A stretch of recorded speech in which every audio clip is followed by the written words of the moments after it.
But if you can truly believe, then you can even be happy through all of the trials, hardships, obstacles, everything. You could have your hand cut off, and you're like, well, this will factor in later. I mean, see from a bird's eye. Yeah, if you can truly believe that, then literally everything that happens to you can take in this like bizarre positive light. We did not continue the series because we were doing this more of a sampling across genres platform with this. But in Terran Wanderer, which is the fourth book after the Book of Three, you go Terran Wanderer, Black Cauldron, Castle of Lear, you have Terran Wanderer. He meets the luckiest man alive. And this guy just openly says, I mean, because Terran Wanderer like, well, aren't you worried about this? Aren't you worried about this? Aren't you worried about this? He's like, don't worry, I'm lucky. I'm the luckiest man alive. Whatever I need will come to me. And they're walking down to get the fish, and the guy trips over a stone and just hits it hard. And he looks around. He's like, oh, I've been looking for a new stone for my corn grinder, and there it is. Right? And Terran's like, wow, you're so lucky. And they go down, they don't catch any fish. He's like, oh, nice. I didn't want to haul any back anyways. Now we don't have to clean. Like, oh, lucky, right? And after a while, he starts thinking, like, wait a minute. This guy isn't lucky at all. He just has that attitude of everything that happens, he turns it to his favor. Right? Everything is good. Right? And yeah, he was the luckiest man alive. I love that character. Later they're going to war. And they don't have enough armor to outfit everyone. They just don't have all the steel ingots that the blacksmiths are going to need. At least he's like, all you need is a little luck. Look, a pot. It's like, we found one already, just lucked into it. And yeah, just need a little bit of luck. But yeah, luck had nothing to do with it. He was just a creative and optimistic person. It's hard to squash those guys. Those that are creative and optimistic. There's like a Key and Peele of that, where there's like this like crazy clown, they're like torturing them, and they're just like fighting. Oh, I've actually seen that one. It's so funny. But yeah. Where was the king from? Salem. Salem. Anyone know what Salem means? The only thing I can think of is still a witch trial. Nope, not that. Yeah, I know. We see the root word Jerusalem. Salem. Is it like Salem? is it like God's people? Jerusalem is, and the modern day situation has made the name just so bloody ironic. But Jerusalem is the city of peace. Salem means peace. So, if you have the King of Peace, it's pretty heavy-handed symbolism there. Oh, so he's God. Yes. Pretty much. Yeah, that was kind of. Yes, he was savior symbol. Yes, the King of Peace, the Prince of Peace, as he has been known.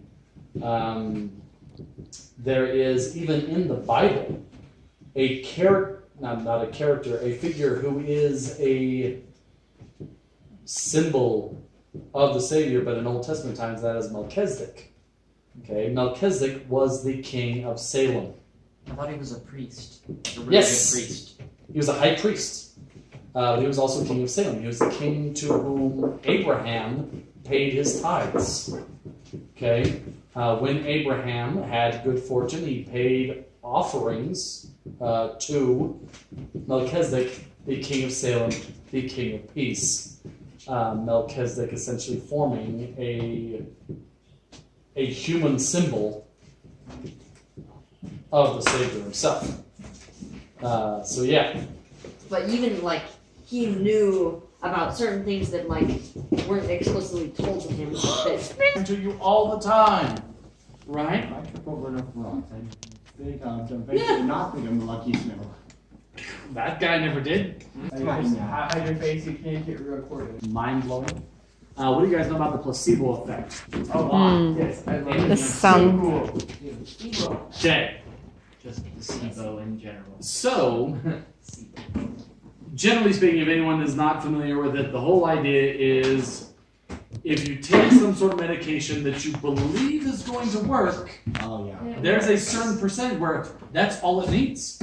And that's why in studies, in medical studies, they have control groups where they give some people the real medicine and some people the sugar pill, because a lot of times just the sugar pill is enough to heal them. They're all better because they believed that it was going to get better, where literally reality itself was being altered. He died because he believed it was cold. There are lots of stories about people who, if they believe they're going to die, they die. If they don't believe they're going to die, they don't die. Shock is literally that. Yeah. There was the guy who waved his hand and said, "Let's go," and got shot in the hand and died. And then there was the guy who was shot multiple times, had an arm blown off, and just Yeah, we heard about that in like a lot of the times, like even both wouldn't even be fatal, but people would just die because they expected to, and you're just like sitting there loading the rifle, and then you get shot and you die even though it wasn't fatal. Or no, Now- it's the other way around. Because Let- people who didn't expect to die would just be like, oh no, but people That's are why like, gonna die. berserkers survive Okay. so long. Let me give you the twist now, or the extra element here. So they just kind of notice this pattern. That the more you had to put into it, the greater the placebo effect was. So pills did not work as well as injections. If you actually had to get a shot and have your sugar water in that way, that had a much strong placebo effect. Stronger. So yeah, you take a sugar pill, this much placebo effect. Had an injection, this much placebo effect, to the point of fake surgery, yeah. Mom, when I close which the door, just okay, 1 second. hurt my brain a little, thinking that there were studies in which people were getting fake surgery. It would work on hypochondriacs though, very well. Yeah, but at what point does the doctor say, "Oh yeah, here, I'll help"? Cut, cut, cut. Stir, stir, stir. There we go. Your Fliegenflogen is out now. You should start feeling better. Like, Couldn't you just like put them out and then? You have to make your own. They did that. It was on. I had read one that was on knee surgeries, and they made the like little incisions and. It's not real surgery though, so it doesn't have to follow by the laws of surgery. You could just stitch someone's stomach and they wake up as long as they believe it's true. There would be heck. Are the actual surgeries doing anything? Fix it. I mean, if Or was it just the placebo effect? Or Because was it there's like- even a placebo effect in surgeries. And there is this thing. Now, guys, before we get too far off on medical things, I want to bring it back to what I actually meant, because I want you to pull together this idea. Okay? Kind of our whole self-fulfilling prophecies, right? Things that we believe about ourselves, about the world, and how that affects. And this idea of the placebo effect, I want you to try to kind of blend those. And this idea of the more commitment that you had to the placebo, whether it was a pill, a shot, a surgery, okay? How much that you feel you had put into it in pain, in sacrifice, in days in the hospital, whatever. How does that apply to positive self-fulfilling prophecies?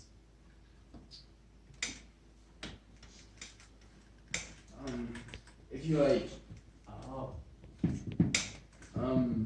if I wish you guys had read the whole book. if there's a self-fulfilling prophecy, then if you like actually put into it like as much as you would if it was like if you happened to you. Okay, if you actually start doing things towards this, then the more you'll feel you put into it, and the more you are going to believe that self-fulfilling prophecy. And the more you believe it, the more you're going to be like, well, this is going to happen. So obviously I'm going to take these steps to get there. It tends to be a fairly like self-perpetuating, accelerating. And I'm just going to use this phrase. When you have bled for something, you believe in it so much more. You were saying this with like why you would let someone like be burnt things, because that creates a much more like a more impactful memory if you bleed Yeah. Yeah. than when if you- you're just told not to do something. Yeah. Right? There was the father wanted his son to do the carving, right? And he goes in and buys one. Father throws in the fire. Goes and buys one that looks a little bit rougher. Gives it to the father, throws in the fire. Finally goes and carves one. Gives it to the father. Father throws in the fire. And that one he reaches into the fire and snatches it back out, right? on. The idea being that the more we put into something, the more we value it, the more we're going to believe it. Wait till Mr. So there is a certain level of, if you would like to believe in a dream, like maybe you don't even believe in it, but would like to believe in it. Sacrifice for it, work for it, put something towards it, and you will start to believe in it. That's certainly been the way you it's start putting it in stuff to believe that it's blind. Yes. Hey. Caleb, it was nice meeting you. On the plus side, I will no longer be poisoned. So this is going to solve itself. Oh, cool. Cool. But even then, like flying, just like creating the plane, people thought that was Just jump off if you nonsense. believe. But as you finish your book, I'll just put this little seed in your brains. As you see the rest of the book, watch as he sacrifices for his dream, how it gets easier for him to believe in it. Right? Really, he's no closer to the treasure, at this point versus this point, but the more he does for it, the more he believes in it. Fair enough? So watch for that. Another book you like is to try and read it. Alright, what have we read so far? Have you guys read any Brandon Sanderson? No. That's fantasy. We kind of did fantasy. I thought The Way of Kings was possibly one of the best written fantasy books ever hardstop. I've only really read the Miss Thorne so far. I'm working on the Miss Thorne's Oh. good. I'm reading 1,641. Good. Good.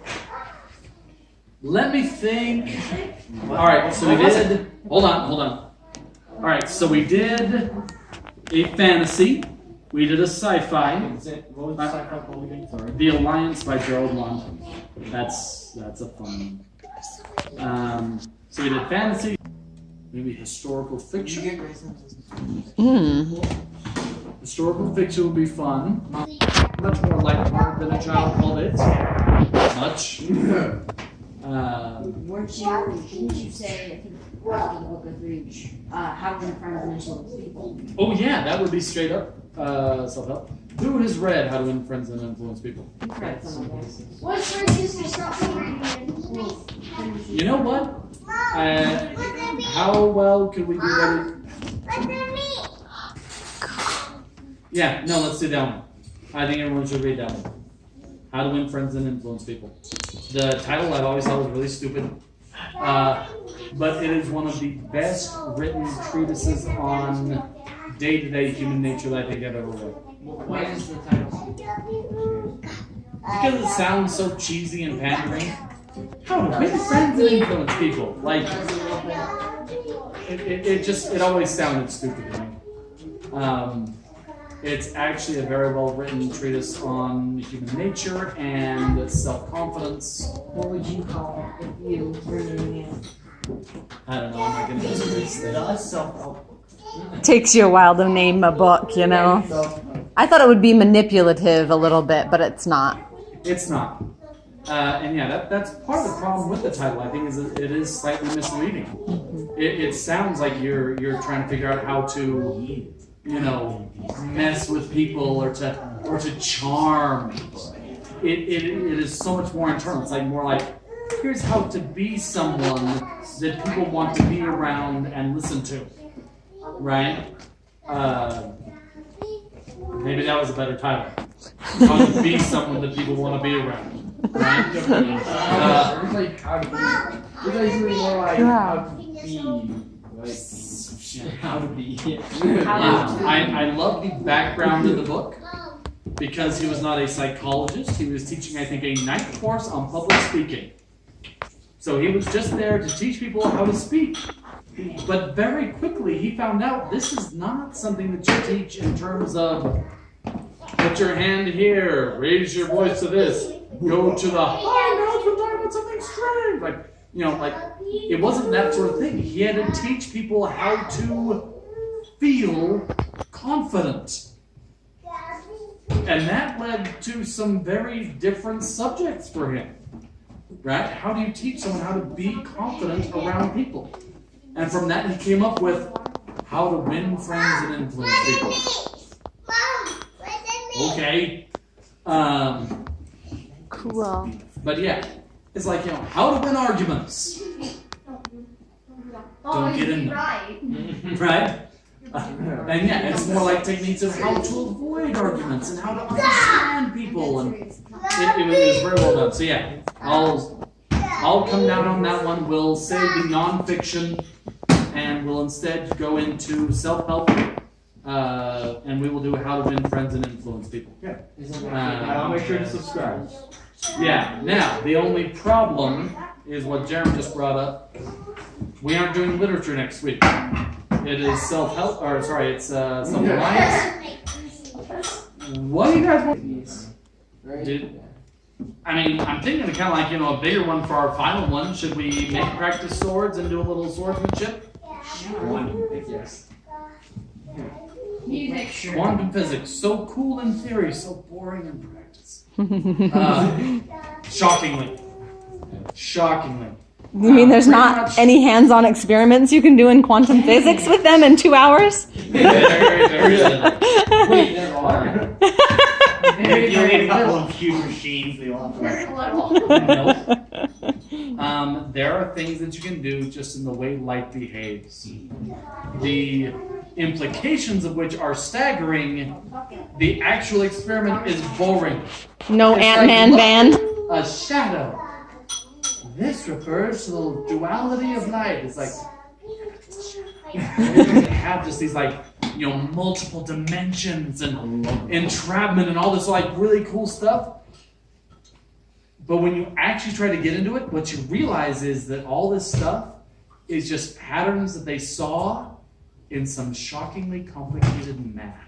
Perfect. And yeah, what it is mostly is math. Oh no. No. Okay, I'm done lecturing. And so yeah, most people just enjoy the takeaways because getting down into just this sheer numbers thing is actually really boring. Even when you can do it, it is. Are there any assignments? We just need like a little clip of that. Can you show us? This is part of a discussion I had with my sister over a decade ago. I said I realized that the key to art is not even art; it's in the titles, right? The angst of inky macaroni and three sculptures in a rap song, right? You just need the title just has to draw people. Anyway, so swords next week. Sure. Swords. Yeah. Huzzah! Because we did Gladius and we already done that. Will we do a different one? Or I got a Civil War. If I'm able to come next week, I have a Civil War replica. Okay. Saber.